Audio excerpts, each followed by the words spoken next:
À 6h46, Europe 1 vous répond. Thomas Soto. Happy birthday Hubble, bon anniversaire au télescope de l'espace. Il a été lancé le 24 avril 1990 par la navette américaine Discovery. Ça fait donc 25 ans qu'il prend des photos au-dessus de nos têtes. Bonjour Alain Sirou. Bonjour. Vous êtes le consultant scientifique d'Europe 1, également le directeur de la rédaction du magazine Ciel et Espace. Pour commencer, peut-être, il faut se souvenir que la saga Hubble, ça avait très mal commencé parce qu'il n'y voyait rien du tout, notre ami. Oui, ça s'appelle un accouchement difficile. Quand il est arrivé dans l'espace, il avait déjà du retard. Il a été positionné par une navette spatiale et les premières images, on les attendait, mais c'était extraordinaire. On se disait, on va voir quelque chose de fantastique.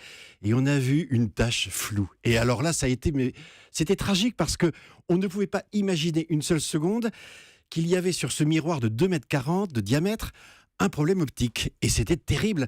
Il a fallu une mission pour corriger ça. Ça veut dire quoi ? On lui a mis des lunettes, ce sont des astronautes qui se sont approchés de lui. Comment ça s'est fait ? Comment on l'a réparé ? On lui a mis des lunettes. En fait, il était myope. Et ce qui s'est passé, c'est qu'il a fallu en fait une mission spatiale avec des astronautes pour aller positionner des lunettes, comme des lunettes de vue qui corrigent l'arrivée des rayons lumineux avant qu'ils ne touchent le miroir. Alors Hubble, pourquoi ce nom ? Alors c'est en hommage à Edwin Hubble, qui est un astronome américain qui, dans les années 30, a été le premier homme, finalement, à montrer que les petites taches floues dans le ciel, qu'on appelait des nébuleuses, étaient en fait des galaxies, c'est-à-dire des paquets d'étoiles comme notre galaxie à nous, mais qu'il existait ailleurs d'autres mondes. Et il a montré aussi que ces objets s'enfuyaient d'autant plus loin qu'ils étaient éloignés.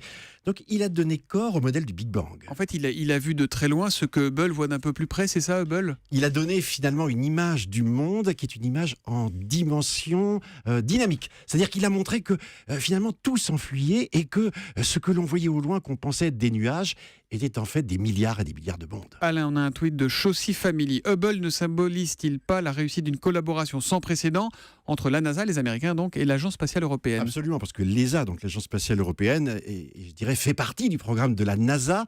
Et c'est vrai que pour des monstres comme cela, qui nécessitent finalement une organisation extraordinaire, des moyens et tout, autant se coordonner. C'est-à-dire que l'univers, finalement, il est sous les yeux des terriens. Et ce qui est magique dans Hubble, on a souvent parlé de la grotte Chauvet ces derniers jours, c'est que Hubble, c'est un explorateur du temps. C'est une machine à remonter le temps. Parce que quand vous regardez. Comment ça, c'est une machine à remonter le temps ? On n'arrive pas très bien à comprendre. Comment on remonte dans le temps à partir d'un. Quand vous regardez la télescope. Lune, la lumière est partie il y a 1 seconde. Quand vous regardez le Soleil, la lumière est partie il y a 8 minutes. Quand vous regardez le ciel le soir, les étoiles envoient de la lumière qui est partie il y a plusieurs années, des millions d'années, des milliards d'années. Donc quand vous regardez loin dans l'espace, vous regardez loin dans le temps parce que la lumière a traversé pendant des milliards d'années l'espace. Et ce que vous recevez, c'est quelque chose qui a été émis dans le passé. Donc en fait, le télescope spatial Hubble, comme tous les télescopes d'ailleurs, regardant loin dans l'espace, nous montre un univers plus jeune, plus nouveau. Mais concrètement, comment il travaille ? Il se promène et il mitraille la clic-clac Kodak partout ou comment ? Pas du tout. Alors c'est extraordinaire quand vous regardez l'organisation du programme. C'est-à-dire depuis un quart de siècle, les astronomes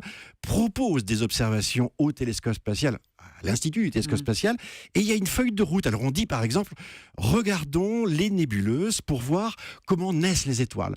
Regardons ces poussinières, ces maternités dans lesquelles apparaissent des soleils, et passons du temps pour essayer de voir de quoi c'est composé, à quelle distance, comment ça s'allume, comment ça se fabrique. Donc en fait, on réfléchit ici sur Terre et après on le télécommande, on l'oriente. Exactement, C'est et c'est une vraie compétition parce qu'il y a beaucoup plus de demandes que de temps disponible. Il tourne à quelle hauteur, Hubble ? Hubble, c'est ça qui est original, il n'est pas très loin. Il est à 550, 600 km d'altitude. C'est à peine plus que la Station spatiale internationale. Exactement. C'est ça ? Ce qui a permis aux astronautes à bord de 5 navettes spatiales différentes d'aller finalement le réparer d'abord et puis ensuite de l'entretenir, de faire de la maintenance. Et quelque part, c'est un vrai phénix parce que depuis un quart de siècle, on a changé toutes ces pièces, ou en tout cas une grande partie, pas le miroir, mais on a amélioré son ordinateur, on a changé les panneaux solaires, les caméras sont nouvelles. On change aussi la technologie alors. Exactement. Parce qu'il y a 25 ans, c'était le Minitel, c'était pas les dernières. Tout à fait, c'est exactement ça. On change sa mémoire, on change finalement. Ces caméras actuellement sont des caméras modernes et on reçoit des images qui sont, on l'appelle le Cartier-Bresson de l'espace. C'est-à-dire c'est Paris Match pour l'astronomie, c'est-à-dire que il a donné à l'astronomie des images en continu qui font la une de l'actualité depuis 25 ans. C'est fantastique. Ça va durer encore longtemps. Il a quelle espérance de vie, Hubble ? Eh bien, c'est une question difficile à résoudre parce qu'on pense qu'il va encore tenir quelques années, peut-être même 5 ans, le temps d'attendre la relève, c'est-à-dire le télescope spatial qui va lui succéder et qui ne sera pas vraiment tout à fait le même.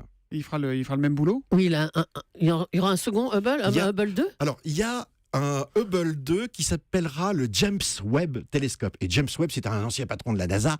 Et en fait, là, l'idée, c'est d'aller beaucoup plus loin, parce que Hubble, il voit en visible. Quand vous allez chez le médecin, vous pouvez faire une radio, mais à l'hôpital, vous faites un scanner. C'est des appareils différents, mais qui vous permettent de savoir, finalement, quel est l'intérieur, qu'est-ce qui se passe à l'intérieur de votre corps. Eh bien, là, avec Hubble, on voit en visible, avec nos yeux, et puis un petit peu en ultraviolet, avec le James Webb, qui sera 10 fois plus puissant. C'est quelque chose d'extraordinaire. On verra en infrarouge, c'est-à-dire finalement au cœur des nébuleuses, là où les matériaux sont froids, là où Hubble ne voit pas. Et est-ce que ça veut dire que ce Webb va nous aider dans notre quête d'une éventuelle vie extraterrestre? Alors c'est une question éternelle. D'où venons-nous? Sommes-nous seuls? Pourquoi y a-t-il quelque chose plutôt que rien? Je pense qu'à chaque fois, un instrument astronomique, que ce soit au sol ou dans l'espace, va nous aider à progresser. Mais vous savez, ce qui est important, c'est les questions. Les réponses, finalement, elles sont provisoires. Et la magie de la connaissance et de la découverte, c'est finalement l'interrogation. Merci Alain Sirou d'être venu en direct sur Europe 1. C'est passionnant. On vous retrouve d'ailleurs sur l'antenne demain matin à 6h40 dans la matinale de Maxime Switek pour votre chronique En quête de science. Merci, à demain Alain.